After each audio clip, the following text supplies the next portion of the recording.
What if the answer to a single yes or no question, will Sean Jay-Z Carter ever take that DNA test, decided not only the future of Rymir Satterthwaite, age 33, but also the legacy of rap's first billionaire, the credibility of several New Jersey judges, and even the truth behind whispers of misconduct far more serious than paternity fraud?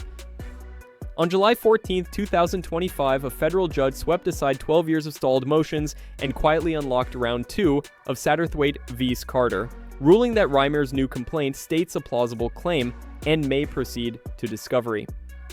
Within hours, 50 Cent posted a screenshot of the order on Instagram, captioning it, "A good lawyer knows the law, a great lawyer knows the judge." The post crossed 1 million views before Jay-Z's attorneys filed a 24-page rebuttal calling the suit fabricated, harassing, and decades long. Yet none of this explains why a cheek swab that costs less than a pair of Air Force Ones keeps landing in front-page headlines. Why do entertainment giants, from tabloid TV to streaming news feeds, treat the word paternity like a live wire? And why does a rumor on Blind Item Forum suggest Jay-Z worries a single DNA sample could be compared with evidence from a series of unresolved investigations? We'll revisit that rumor and the zero verified proof behind it later in the video. Please, your father, I really do. And if it's not, why you can't prove me wrong? Like, it's not as far as a proving me wrong thing. It's go to the courtroom and basically do what everybody else would have to do. Like, it's not, you don't have to prove me wrong. I just want the truth. Tonight we peel back every layer: the underage gap allegation, the near total media blackout, the judge shuffling that stalled jurisdiction for a decade, and the gun-related incident that damaged Rymir's parked car weeks after he refiled his claim. Some details rest on sworn affidavits and property deeds, others are clearly marked as speculation. All roads lead back to one question: what is Jay-Z really shielding behind that missing DNA sample? Stay with me, because the answer may reveal whether hip-hop's most guarded empire can still outweigh the one test money can't buy. For most people, July means cookouts, fireworks, and summer playlists. For Jay-Z, it means legal déjà vu. On July 14th, Judge Valerie Caproni, best known for cyber fraud rulings, signed an order that lets Rymir haul Jay-Z back into court under a fresh theory of tortious interference and intentional infliction of emotional distress.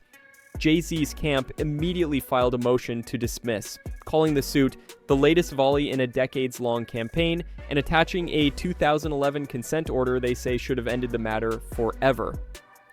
Yet that 2011 order rests on an awkward premise. The court believed Jay didn't own property in New Jersey and therefore lay outside its reach. Tax deeds located last December show the opposite: 3 parcels near Cherry Hill tied to S. Carter LLC, purchased in 2009. Why does jurisdiction matter? Because New Jersey carries a blunt rule. He who dodges the test is presumed the father. Court Rule 5. 25-3 may be archaic, but it's still on the books, and it terrifies corporate attorneys who fear a presumption judgment snowballing into inheritance claims. So Jay's lawyers are fighting the venue battle first, win that, and the DNA question stalls again, lose it, and the cheek swab clock starts ticking. But courtroom strategy is only half the war. The other half walked in wearing vitamin water red sneakers and a grin big enough to fill Madison Square Garden. Curtis 50 Cent Jackson has never met a feud he couldn't monetize. 2 weeks ago, he zoomed in on a tabloid side-by-side of Jay and Rymir, circled their noses in red, and posted, "DNA is forever, Playboy." Harmless clapback? Maybe, until multiple insiders confirmed to okay. Magazine that 50 is now assigned 2 Ivy League litigators from G Unit Brands, LLC, to the Satterthwaite camp pro bono. Why jump in? Friends point to the 50s' decade-long rivalry with the Carters, stretching back to Rockefeller days and Beyoncé's onstage shade at the 2014 VMAs. Competitors call it a publicity stunt. Rymir calls it hope. Finally, he said, someone with pockets as deep as theirs thinks my story deserves daylight. Mainstream outlets could no longer ghost the lawsuit. Black Enterprise, E! And Us Weekly each ran features within 48 hours after nearly a year of silence. But public attention brings public scrutiny, and that's where the statutory age bombshell detonates. Rymir's claim isn't just about paternity. He says his late mother, Wanda, was 15 or 16 in 1992 when she conceived, while Jay-Z was 22. Wanda's 2015 affidavit detailing that timeline has never been withdrawn. New Jersey law treats relationships with anyone under 16 as a serious matter, regardless of consent. Though prosecutors rarely revisit decades-old cases, the optics alone threaten a mogul who brands himself hip-hop's elder statesman. Jay-Z's team calls the story categorically false, yet stops short of the one act that could end debate, providing a DNA sample. Legal analysts note that a negative test would immediately deflate every age gap allegation, so why not take it? Because another sealed complaint once threatened to pull Jay-Z into even deeper controversy, alongside an equally powerful name. In December 2024, an anonymous filing alleged that a prominent music mogul and an associate identified as S. Carter engaged in inappropriate contact with a minor. The plaintiff withdrew the claim in May, no settlement figure disclosed. The other mogul's lawyers declared victory. Jay-Z's camp issued a brief denial.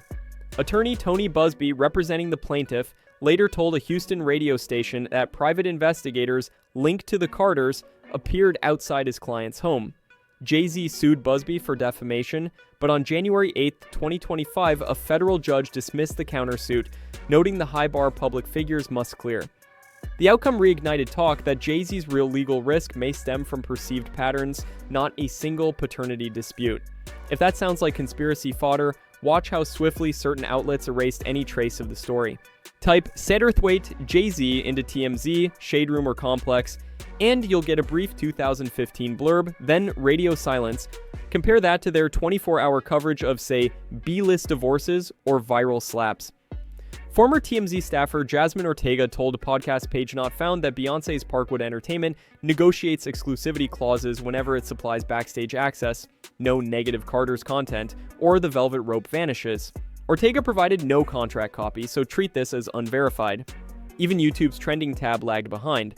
Videos tagging number JZDNA spent days trapped under the algorithmic fold until 50 Cent's post drove search spikes.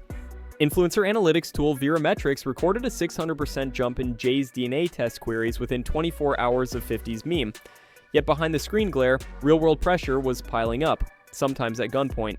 On a muggy September night in 2024, Rymir's 2016 Nissan was struck by gunfire while parked outside a Trenton convenience store.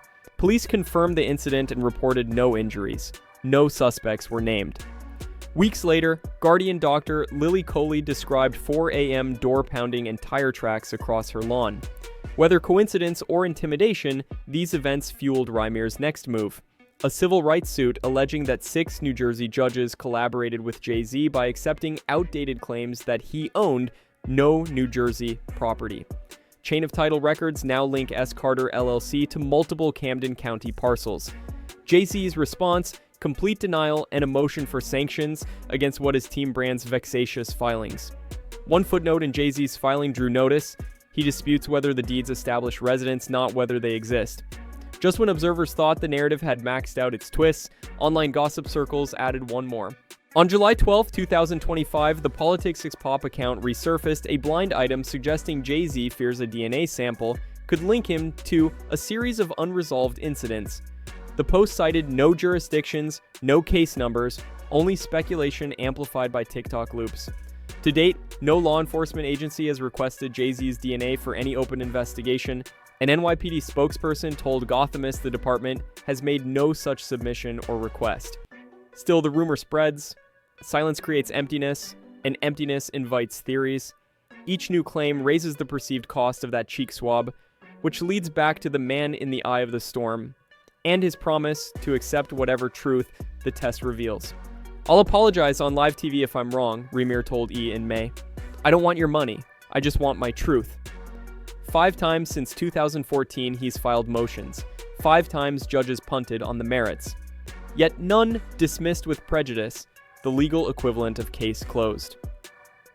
Why keep the door ajar unless someone expects new evidence? Meanwhile, the clock ticks. New Jersey allows paternity suits until a child turns 23, unless fraudulent concealment, delayed discovery, a clause Rymir's lawyers invoke. At 33, he leans on that exception. The judge accepted it, another crack in Jay's wall. All of which leads to one final crossroads. Picture a sterile clinic room. A nurse twists open a swab, brushes the inside of one superstar's cheek, seals a vial, clicks a chain of custody lock. Total elapsed time? 60 seconds.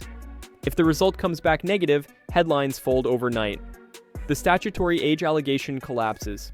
The conspiracy theories evaporate, and Jay-Z, the mogul who once rapped "Men lie, women lie, numbers don't," walks out vindicated. If it comes back positive, the implications are seismic. Corporate shareholders may not care about an adult son, but they'll panic over any statutory age echo. Ivy League endowments, luxury brands, and global streaming giants, not to mention a billion-dollar tour empire, would scramble for distance.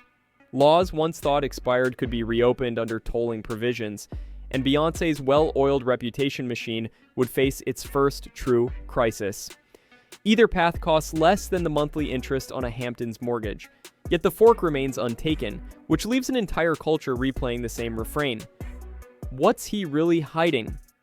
So we end where we began, with one cotton swab, one billionaire, and one man who grew up rehearsing an apology he hopes he never has to speak. The next hearing lands August 21st, 2025.